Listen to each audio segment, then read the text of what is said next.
I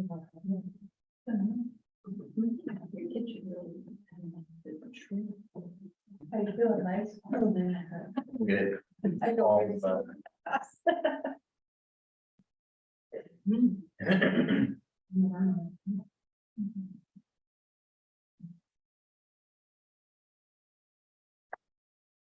It is 7:05 p.m. on April 4th, 2023. We'll call to order the regular meeting of the Reading Board of Education.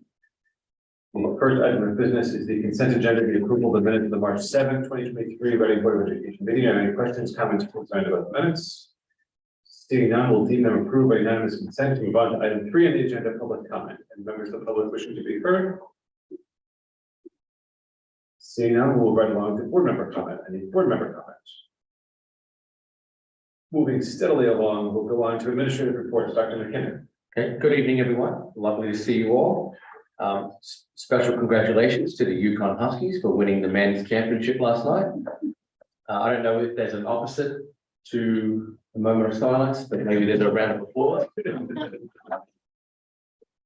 We did see some footage from inside Gamble Pavilion last night, courtesy of some people sitting in this room. So it was great to see the students enjoying themselves. We do have our two principals here with some short updates. Dr. Pearson, you go. I think you may have a Have an agenda. you have an agenda item, so you're good to go. Melissa, do you have any updates for RES other than your report? Sure. We're no podium.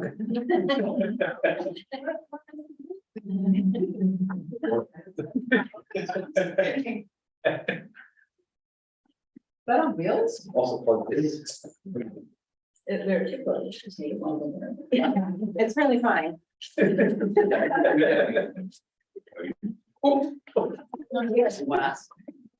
got some wheels, but Entire. our apologies. We had a meeting before this. We've had to move a few things around. Okay. All right, I'm going. All right, so I am very excited to share. So back in January, I shared with the board that we were kicking off a new reading initiative called Battle of the Books. And over the course of several months, students were reading a list of 50 books with lots of incentives, lots of mock battles. Yesterday was the official Battle of the Books. Ms. Ranieri's class won. Students were amazing. They had to answer specific questions about some of the titles that they read.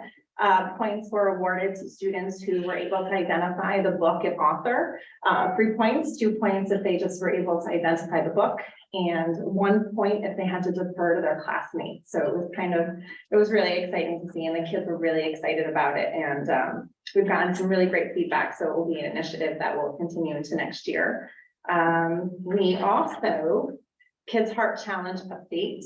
We raised $10,802.38 for the American Heart Association.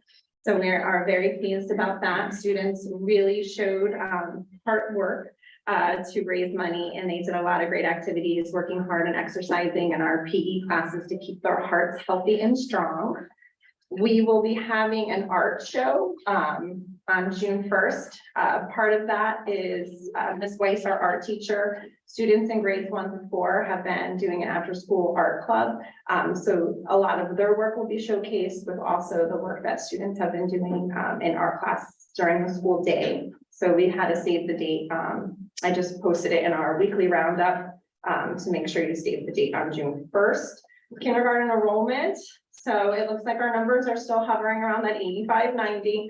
Currently, we have 37 students completely registered in Power School, 28 still needing to roll over from our current preschool. We have 18 families that we have not heard back from just yet. And as of today, we even had 1 new enrollment that we didn't know of.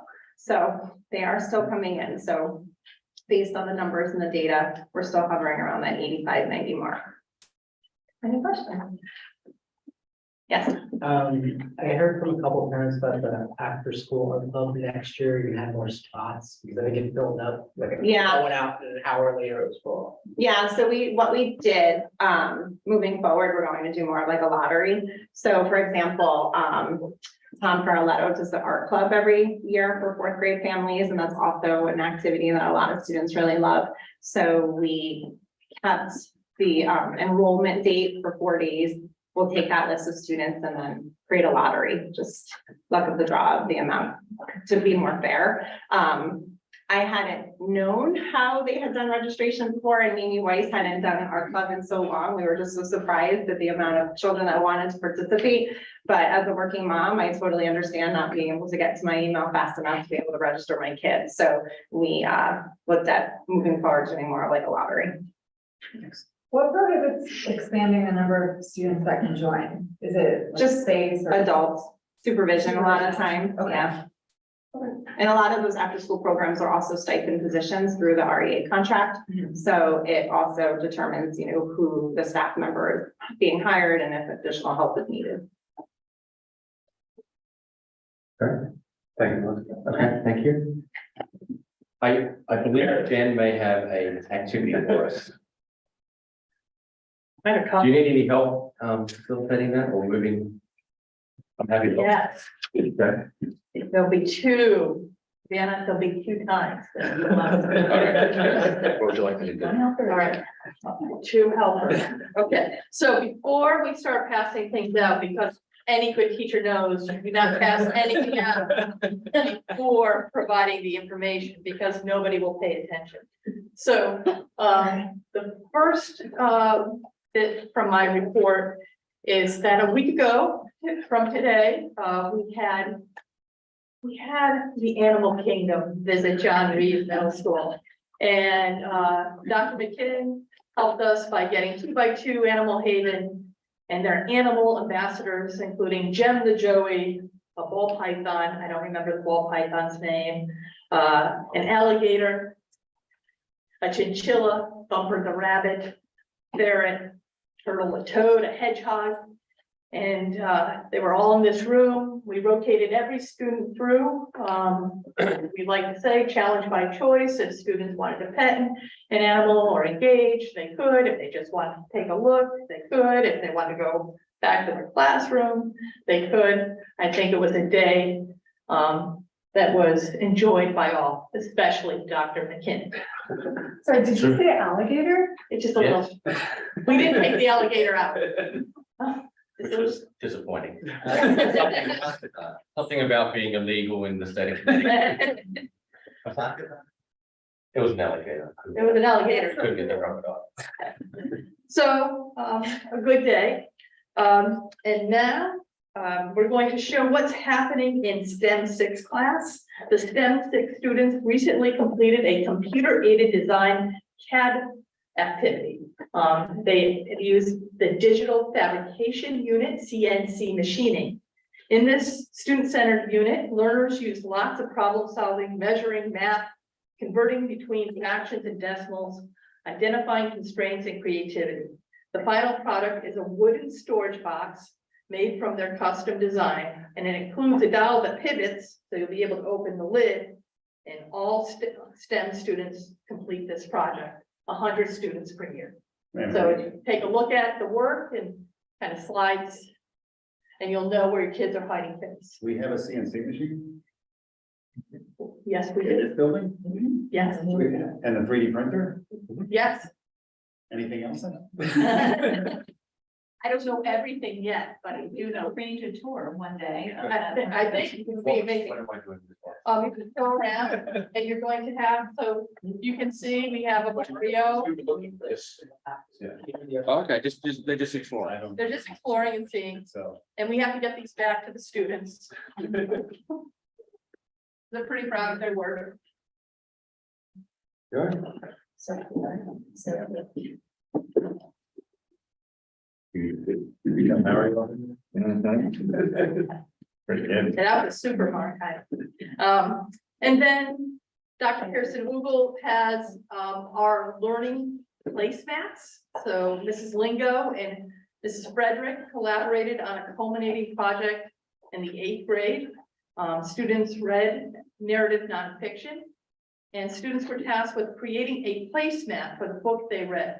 The placemats will be used next year when 8th graders come to the Learning Commons to choose a book to read for the unit. The project required students to identify the themes, social issues, and central idea of their story, in addition to creating a book pitch for the title using Flip.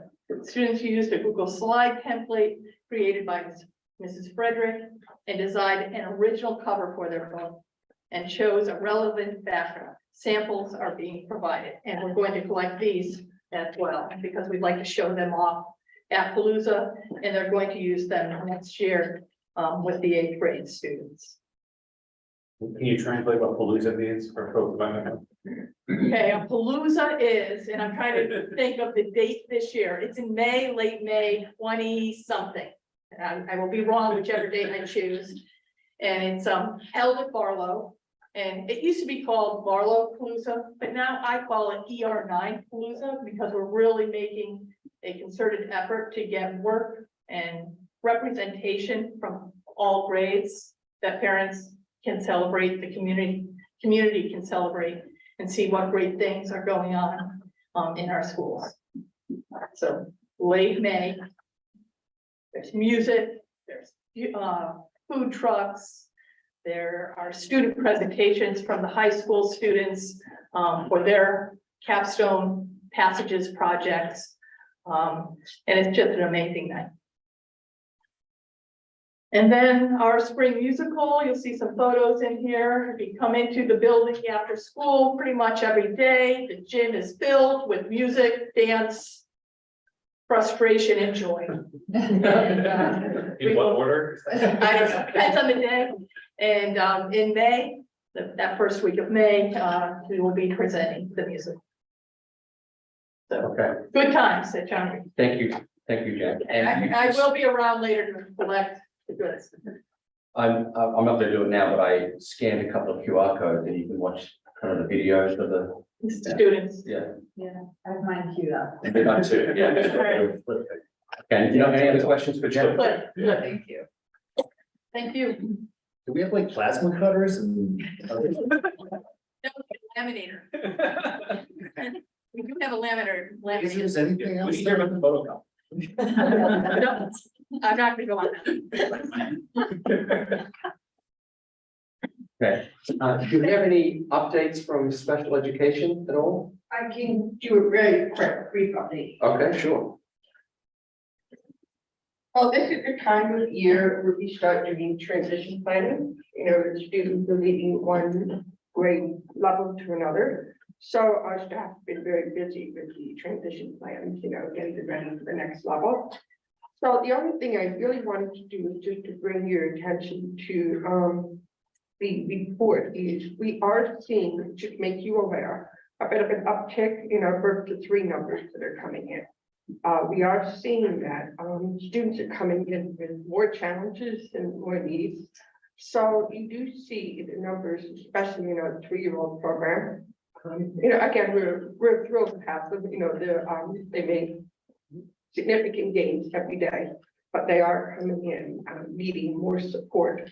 The good news is if we give support early, then hopefully we can close that gap, you know, earlier as well. So that's the only thing I really wanted to just bring your attention to, is that, you know, we are seeing that our youngest learners are needing more support. But if special education works the way it should work, the goal is to get in, remediate, give them what they need, and we can celebrate the successes that they move through with. Any other area where you're seeing uptick, or is it just that first, the entry level 3-year-olds that you're seeing the uptick? Well, I think that's where, that's the area that we're watching the most. What we do see typically, and this is not unusual, our 3rd grade, we do see a spike in 3rd grade. And I call that the group that probably had the most disruption to their education. So we're doing the accelerated learning this time, you know, to try to catch them up to speed. We have to remember they were in kindergarten, 1st grade, their educational trajectory changed dramatically. Yeah. So they're learning again how these students again. So we do see that bad band, if you want to call it that. But our kindergarten numbers, you know, most kids have not had the same experiences as 3rd graders. So we're finding that we're not seeing the people come in so much in first grade. Yeah. And we're not seeing somebody in the John B level. But that third grade group, Makes each sense. one we really have to pay a lot of attention to. Thank you. Thank you. Okay, thank you. Ms. Scrupani, do you have a financial update? My Transfers? handouts are not anywhere near as fun as the other ones that you were just. Mine are not 3D, they're definitely one dimensional.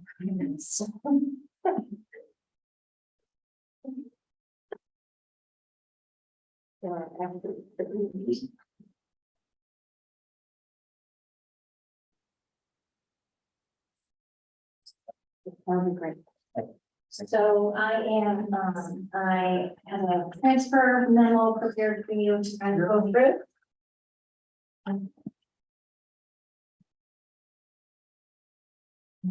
Health insurance now? And the health insurance analysis as well. So just briefly for our health insurance analysis, it is looking good and on track for what we anticipated. So there really are no surprises.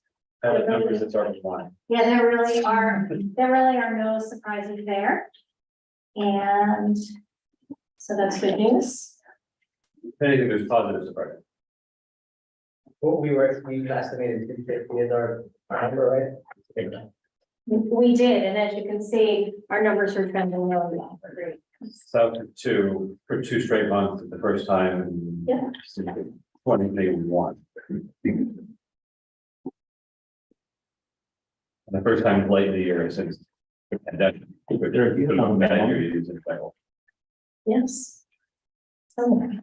I need that one. Yes, I do. Yeah. Yeah, Thank you. all right. And then, does anyone have any questions about healthcare? This is through. This is through February. March's numbers have not come in yet, but when they do, we will get them over to you. And I'll work on trying to get it a little bit earlier for the following month, but I think you can see we're trending in a really good spot.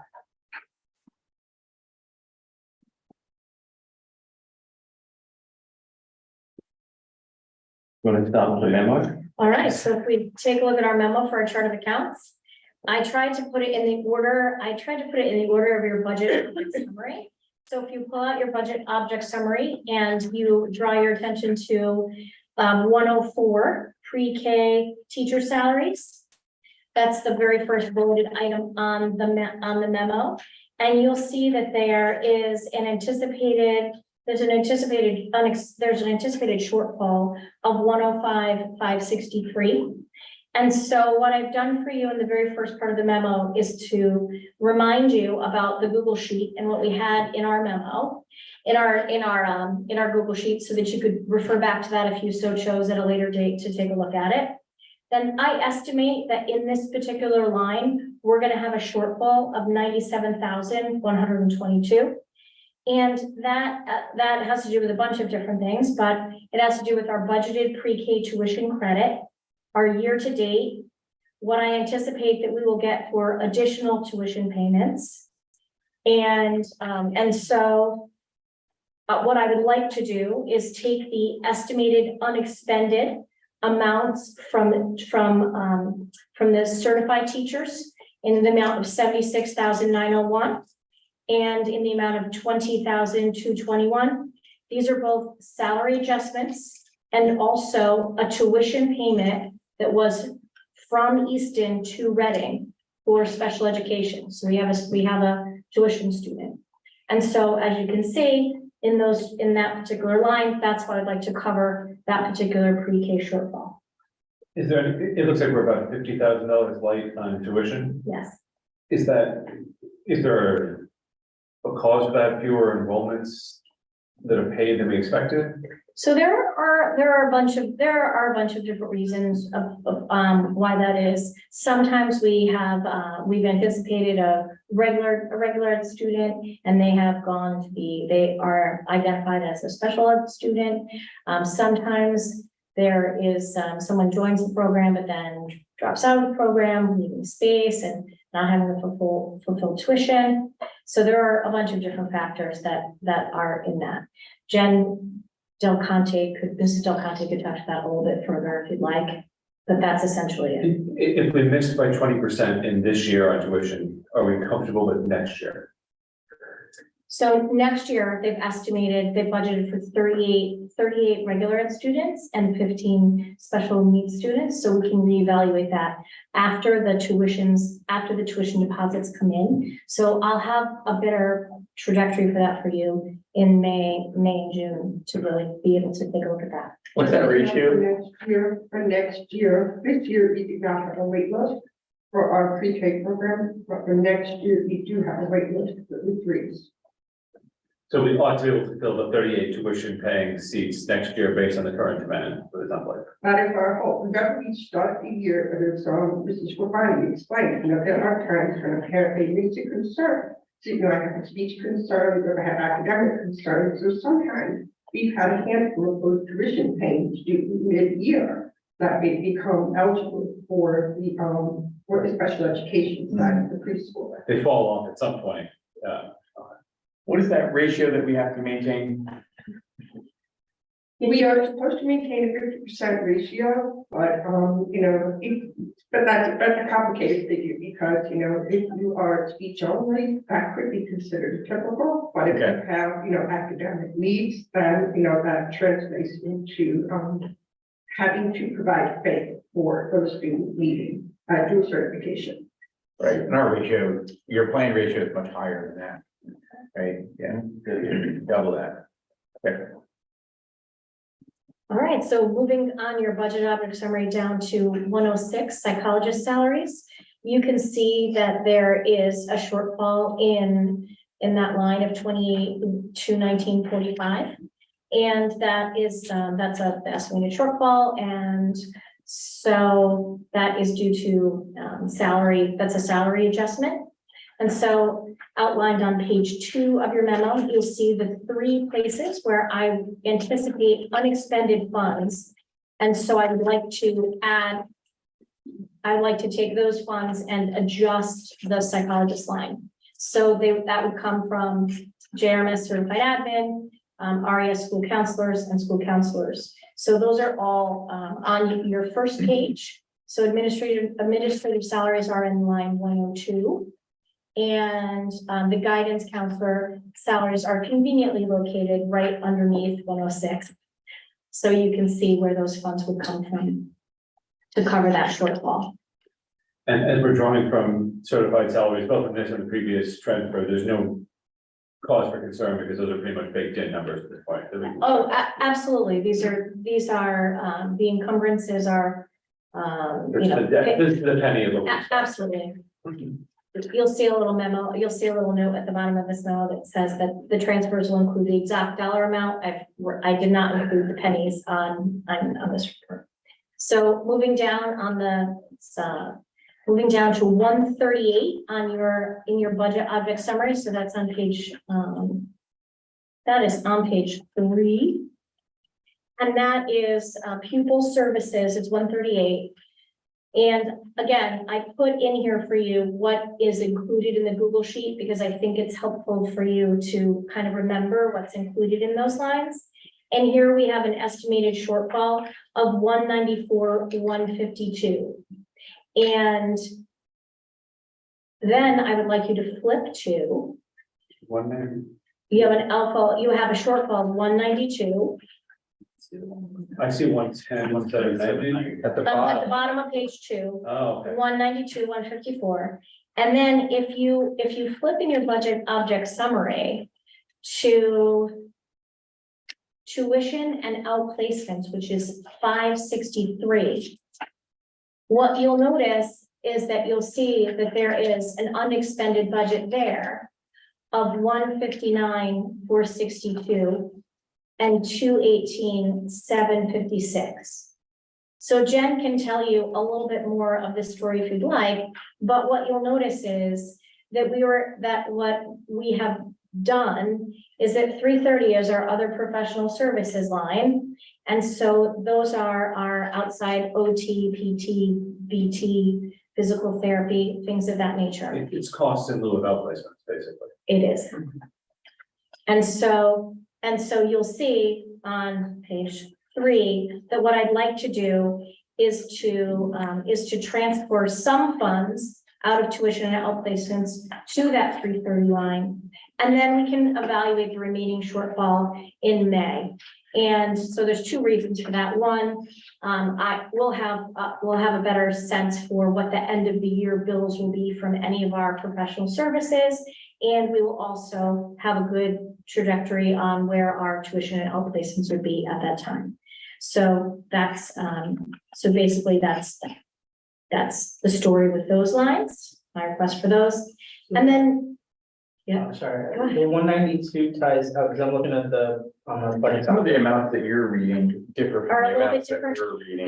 they include some, so sometimes they include some other estimates that I'll have. So the memo is not exactly tied directly to the budget object summary, just like the Okay. tuition. So it might be a little bit different. And then last but not least, we budgeted all of the magnet school transportation 510. The cost was initially budgeted just between the schools and was split. But the truth is that no John Reed Middle School students attend the magnet school, but we still have to pay for the bus. And so I like to clean up. So it's not a change there's no change in the money or the cost of the bus, in fact. It's just a matter of making it more reflective of what's actually happening. And so that is to say that I'd like to move the money from John Reed over to RES so that it's reflective of what's actually Just the true cost of the cost center. the true cost center. Yeah.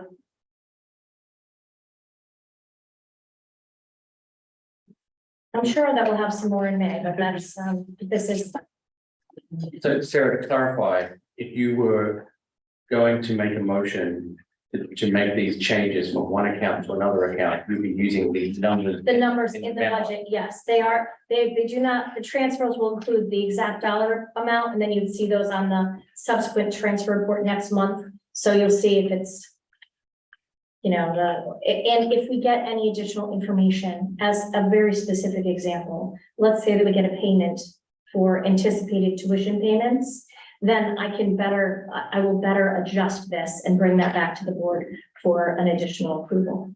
So we're approving the substantive nature of the transfers with an understanding that there's a little bit of a variance of what the actual number will be. Yes. And that'll be reflected in the transfer. In the transfer reports, correct. And one more question, the top of page 3, the $178,218, the transfer to outside of our other professional services.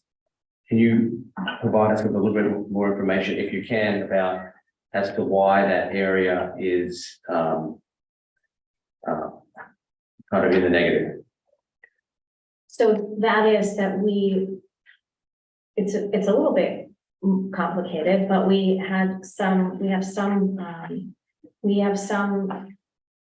costs for some students that needed services that were not budgeted in that line. And obviously we provide them for that. And Right. so that's part of the reason why those services are over. But I think, special ed, we've been working very diligently with our special ed folks to really shore that up. So these services would be mostly consultants. Mostly consultants that are working with our students. That is the cost there. And so that falls into sort of the category of things we talked about with respect to next year's budget, about where do you hire somebody in versus paying outside? Where's the tipping point? Yeah. Right.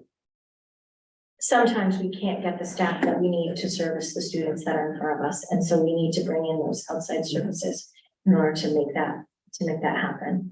So that's just a number that you have to look at closely when you build a budget, and just remember that we actually are funding outside consultants much more than we budgeted for this year. We calibrate for next year. Yeah. And then I have another kind of just a philosophical question for the board. And that is, some school districts don't do the mid-year cleanup process. They basically land the plan at the end of the year with some accounts positive, some accounts negative, and you work out what the big picture is. And so this exercise, if you find it helpful, doing it along the way, making transfers from one account area to another account area and getting a description as to why, almost as the patient's on the table, right? Making adjustments, or do you prefer the cleanup at the end? What I find most useful of this exercise over the course of the winter and early spring is how it impacts our conversations about the next fiscal year. Because what's difficult is when you look at a budget, just to use the professional service, the consultants line as an example.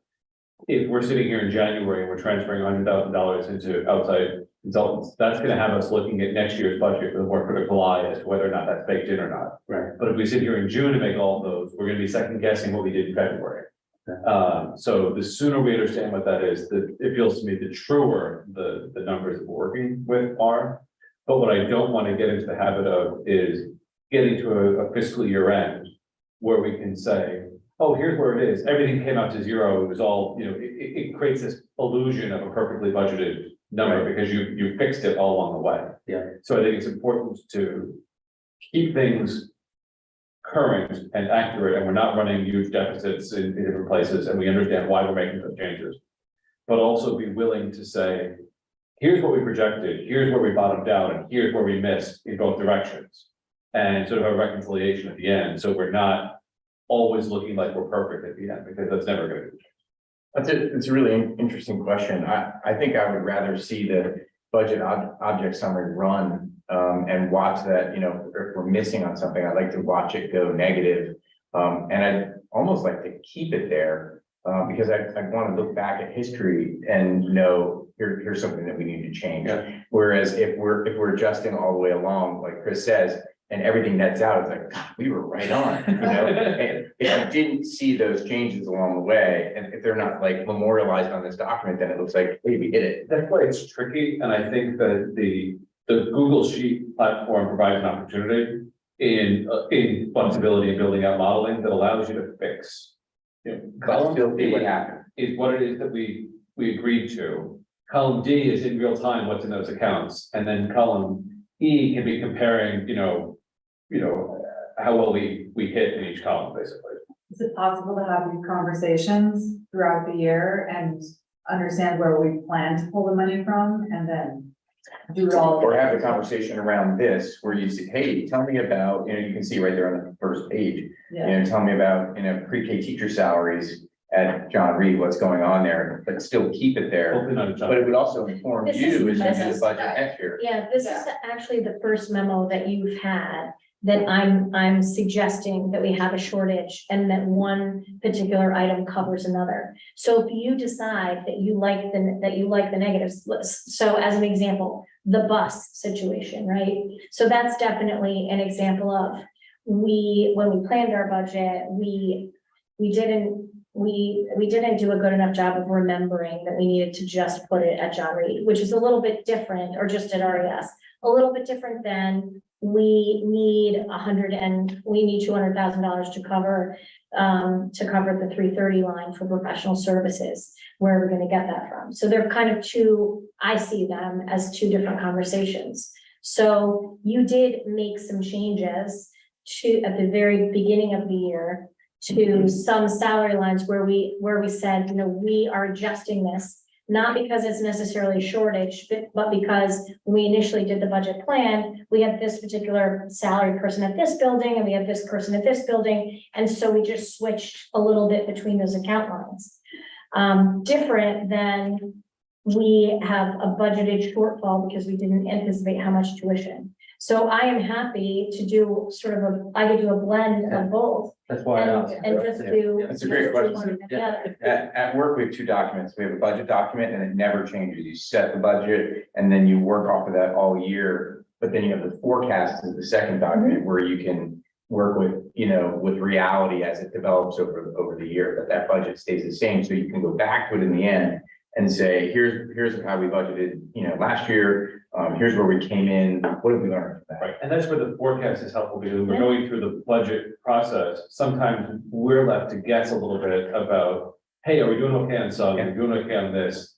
Well, it depends, and that's true to a degree, but the more, points of reference that exist, the better, I think. So using Google Sheets, you can do, the first entries there, make the corrections as you're going, and essentially create a heat map of where you landed versus where it was initially started. We could do, Yeah. I could do it we could do it a lot of different ways, depending on what you kind of would like to see. We can do it a lot of different ways. The key question is, we have some significant accounts that are positive or negative, and you're making a decision in April to move money and transfer. And the question is, do you like this model? Or do you just run it through and make it negative and kind of calibrate at the end? Or I guess we could, if you like this model, we could look at the transfer report and give you data at the end of the year about exactly what actually happened. So the accounts end closer to zero, you've made transfers along the way, we've had conversations a little bit about along the way, and then we'll give you data at the end, which will provide, what were the last swings that happened. There's also another element to this, that I think that those of us who have lived with the budget optimization for a year have come to understand intuitively, which is that some of these are known, and they're gonna be known by January, exactly where they're gonna go in June. Others are gonna fluctuate all the time. So like when we talked about moving the salaries, and I said, those are pretty locked down to the penny at this point. We know who's on contract, we know what we have to pay them, we know what the year ends. And it's unlikely it's gonna move probably at all. And so on those lines, you can almost say the unexpended of $15,000 is always gonna be $15,000, because that's just not gonna move. Whereas if we have unexpended $100,000 in heating oil in December, we could use it, or we could not use it. We have no idea if we need it.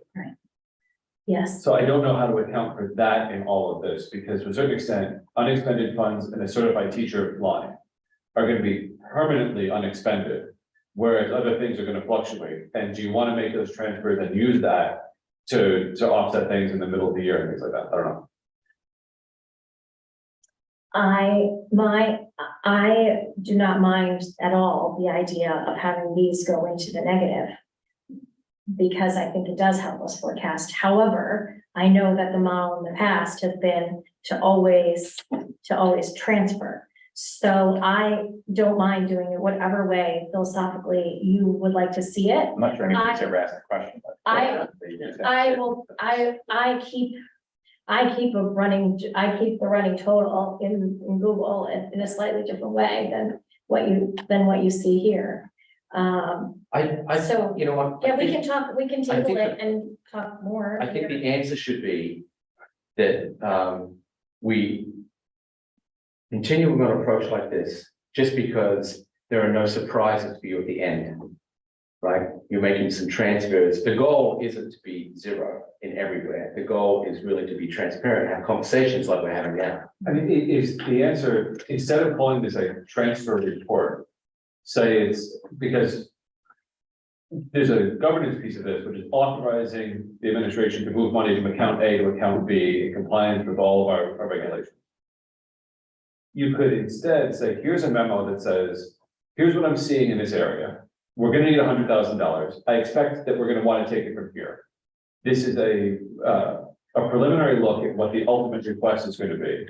And then in May or June, you take, here's the request I told you in January, February, March, April. Building them up. Now here's the group transfer request of the whole thing from a governance perspective, because there's the information side and there's the governance side.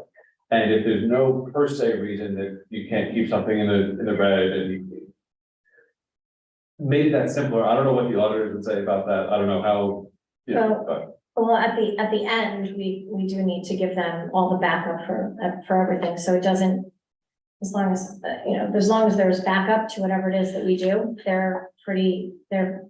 would they be happier with a single set of minutes from June that account for all the transfers? yes, I think they would. I think they'd be very excited about that. It would also take the pressure off of you. I see you trying to get exact here when I'm estimating. yeah, when you're actually estimating, yeah. You're trying to come up with an exact number because you want a motion, But it's hard because I but don't, if we don't need the motion, then you can just. The Yeah. real-time Communicate. forecasting is super helpful, real-time Yeah. information is super helpful.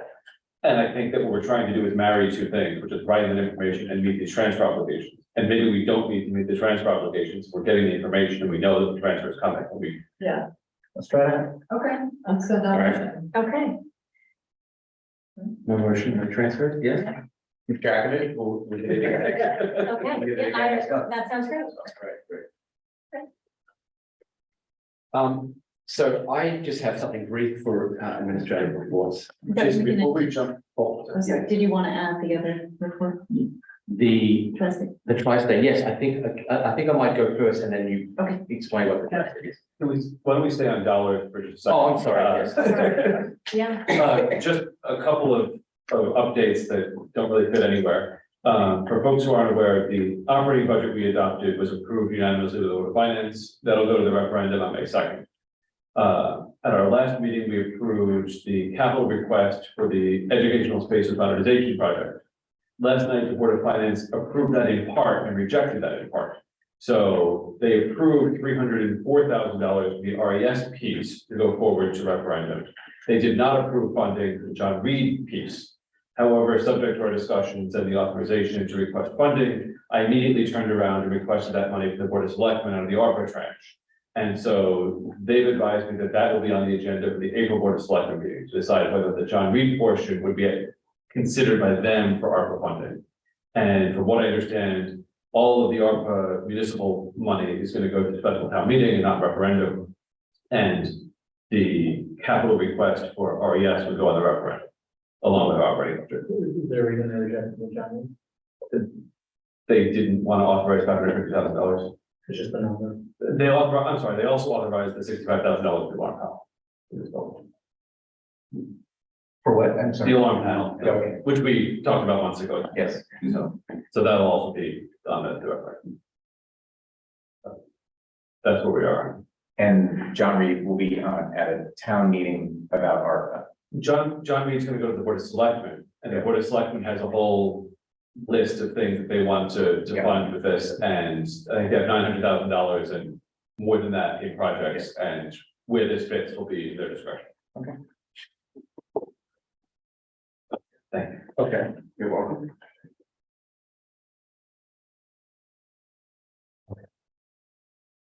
So,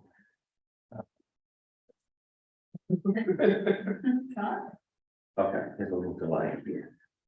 All right, so about 2 weeks ago, I sent an email to everyone, including Board of Education members, parents, faculty, and we explained kind of where we were in the strategic planning process. And as you know, we commenced the strategic planning process about this period a year ago. And we started by asking these questions. What does the ideal school look like? What skills and dispositions do students need to be successful when they graduate? From that, those two questions, we collected a lot of raw data, and we triangulated kind of what the major themes were. I kind of explained that to everyone, kind of how we got to that point. And the point is, we identified these 6 priorities. And this website kind of summarizes the efforts that we've taken in one place in terms of these are our districts and schools. These are the questions that we asked, the current enrollment, current budget. This is the process that we went through to get to that point and so on.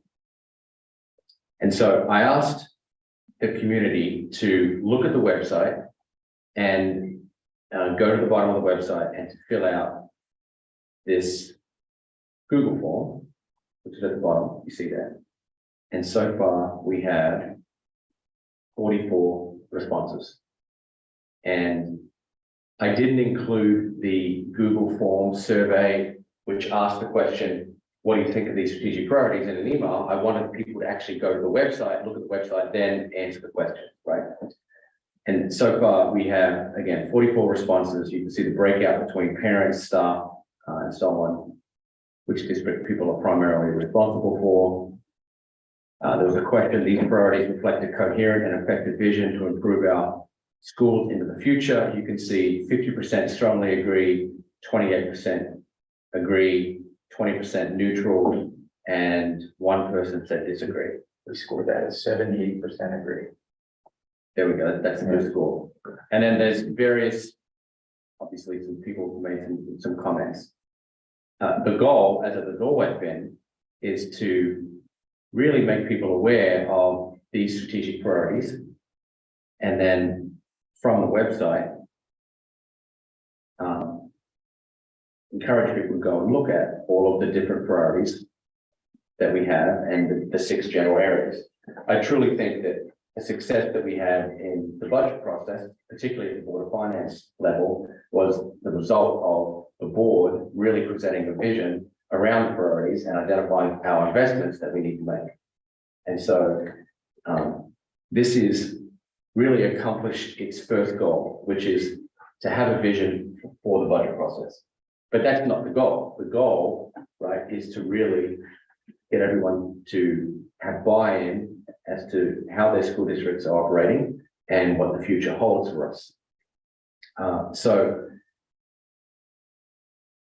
even though we have 44 people responding, my next step is to send this survey everyone and say, please look at the website. Here's the link to the survey. And the goal really is to get over 50% response rate in this survey so we can truly dig in and go deeper.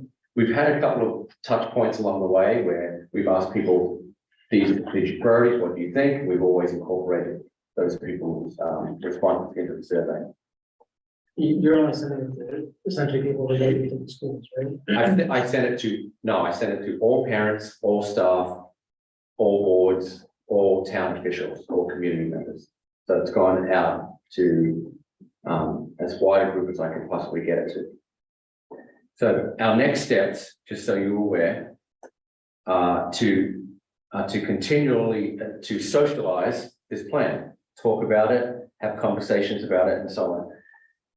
Now that we're done with the budget process, I've gone into one school, which was Joel Barlow, and I presented the website and said, this is where we are at this point. This is an update for you. We want you to read this. We want you to answer the survey.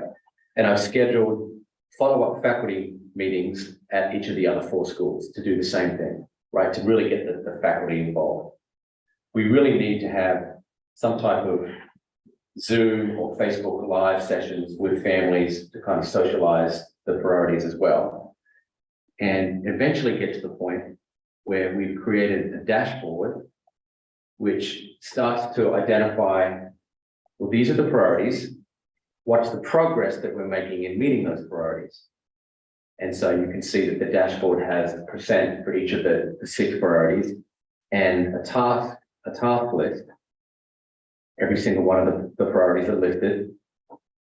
And we have a in progress, waiting for the next step, waiting for approval, on hold, and so on. And so this dashboard, once we start achieving these areas, will publicly, people will be able to see the dashboard and the progress that we're making. Was one of those priorities improve a new middle school math textbook? Yes, it is. And that's on the agenda. Are we going to check it off live? We can check it off live, yes. And so all of this is leading up to, you know, really getting everyone to have a really good understanding about priorities. And this leads to Dr. Pearson Hugo just giving us a kind of an update on something called Tri-State and how that wraps into this story. So one of the ways that we continue to better our practice is by inviting colleagues from similar districts into Eastern Reading and Region 9 to give us feedback about what we're doing well in areas where we could improve. The Tri-State Consortium is an organization that is familiar probably to at least 2 of you, because we've been working with them for many, many years. This is an organization that supports districts in the tri-state area that all have a lot of similarities to places like Eastern Reading and Region 9. And the way it works is this: the district will invite a visit from members of the consortium. About 15 members will be part of a visiting team. We will give them the area of focus, and then we craft essential questions that help guide their time with us. And so because we were due to have a visit from the Tri-State Consortium in the spring of 2020, which was canceled for obvious reasons, and that visit was to give us feedback on special education and the whole response to intervention process that leads up to either avoiding special education or entrance into. We've decided to refocus a visit that will occur at the end of May on our strategic planning work.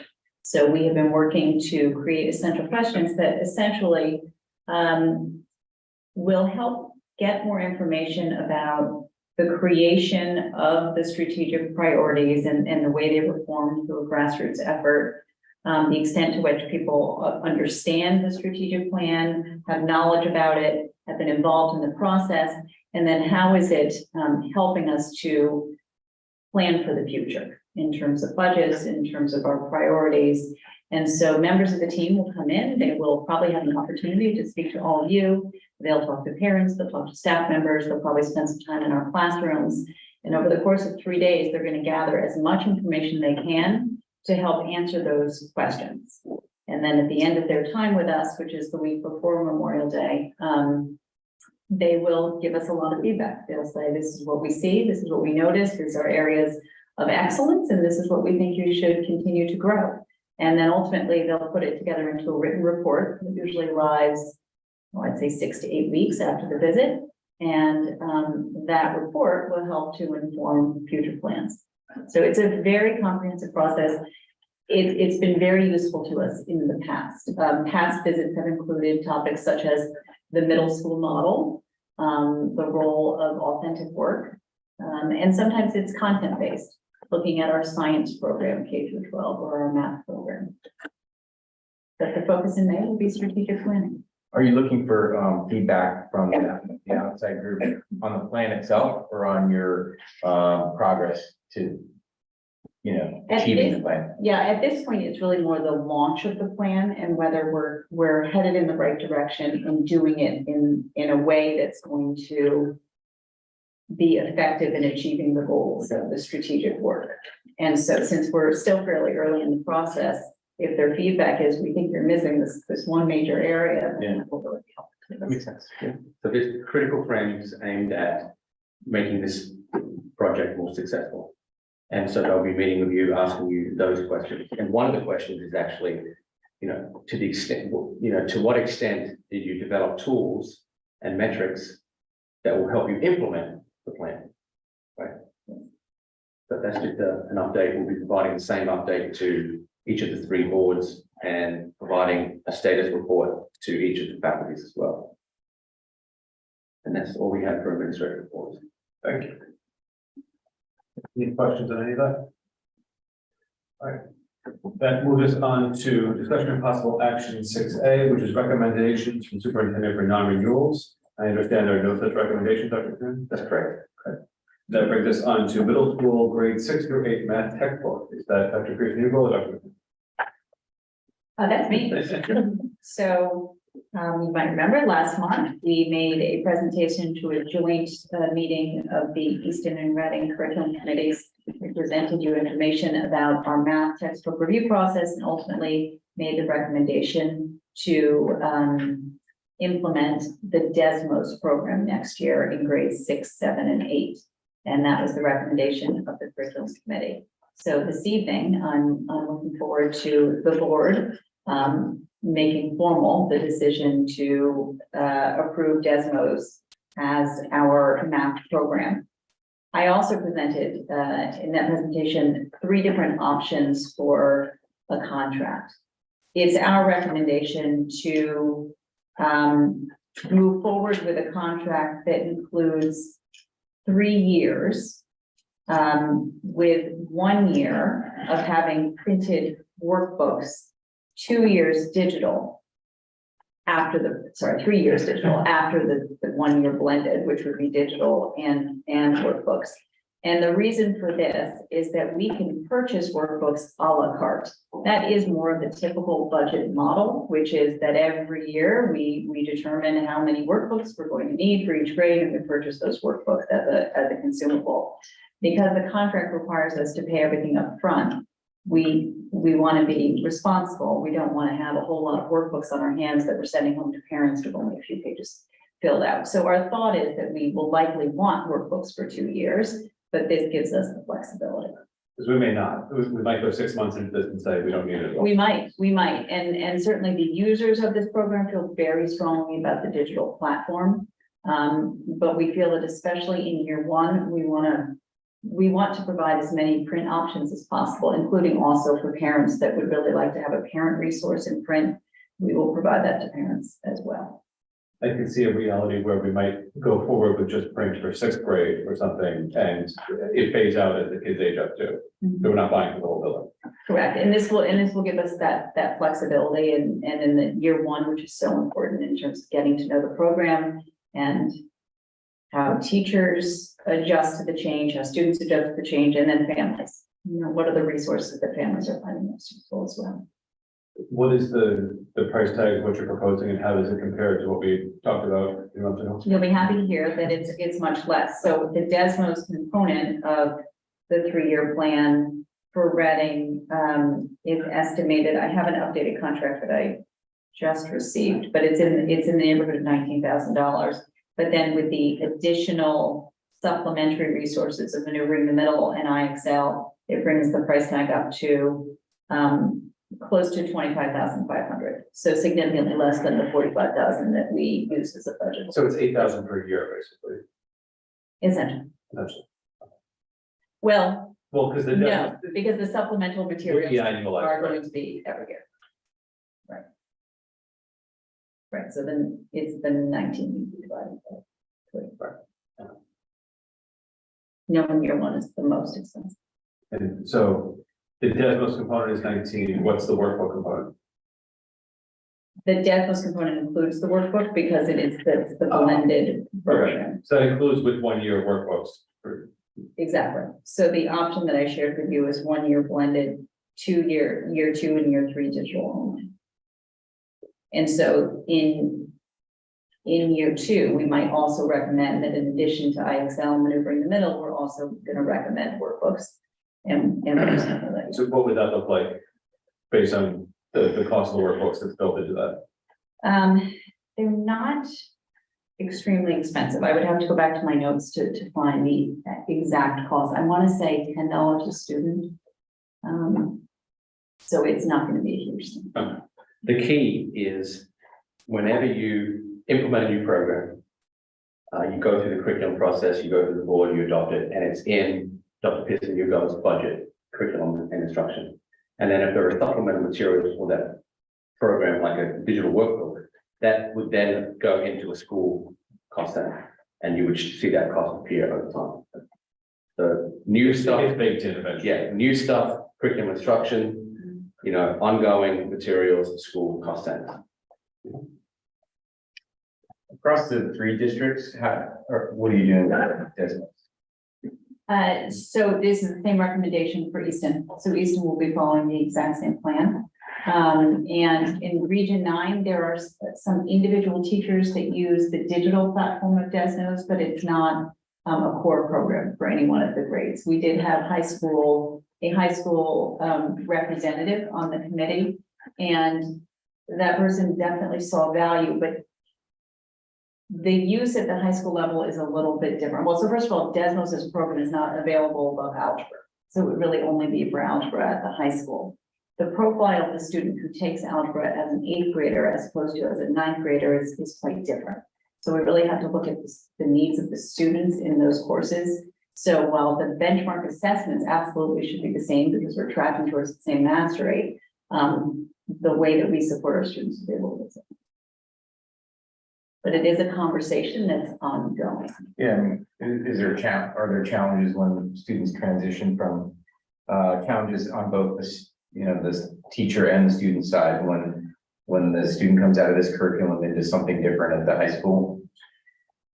There are challenges for so many different reasons. So actually, we will soon be having a conversation at the high school level about the algebra textbook. So they are due for a look at their textbook. The textbook that we're using in algebra in 9th grade. So we've started those conversations. The textbook that's currently in use is extremely traditional. So when I say extremely traditional, what I just mean is that it's a page with a lot of numbers and a lot of practice. So the teachers do a wonderful job of creating interactive whiteboard lessons and providing a very dynamic experience for students, but the textbook itself is more of a reference. Got it. As opposed to what was such a selling point in Desmos, which is the entire interactive experience that's built into the platform, enhances the curriculum in a way that a print resource could not. And that was really what was so appealing. It's nothing like a math textbook. No, because the use of visuals and the ability of the teacher to engage the students in real time is just not something that could happen if the kids were using worksheets. So for example, and I don't want to completely do a repeat of the curriculum committee demonstration, but there is a dashboard that the teachers have that would be seen on the interactive whiteboard, and the students are given profiles that don't identify them at all by name. But as the students are working on their Chromebook, trying to solve a problem, their work then becomes part of the teacher's dashboard, so that the students are looking at the work together, and as a classroom, the teacher can highlight, let's look at this particular approach, or let's solve this problem together. The use of visuals and the ability for the students to manipulate the screen is entirely different than what you would be doing, say, with a geometry experience, where kids might be moving pieces around on a piece of paper, or even using tangible resources, because they can arrange using just the enhanced digital experience of moving things around on the screen. It was pretty exciting. Laura, I don't know if you want to say anything as Yeah, the chair of the committee. like they'll do, if for fractions day, I think the example you showed was, you've got, 20 kids up on the screen, and you can do 1 bucket of red paint and 5 buckets of white paint, and the kid below can do, 2 and 4, and so they can see the different colors, and it's all mapped up on the screen, so they can like move things around dynamically. It's really neat. So that they, for instance, are mixing the paint and seeing the colors change as they change the proportion. And it saves an enormous amount of time for teachers too, with respect to reviewing work, and nobody's going around on paper checking off math homework, because it's all right in front of them. So that is also such an important time saver. So if you think about your own experiences in a math classroom in middle school, they might have included a good chunk of time to review homework.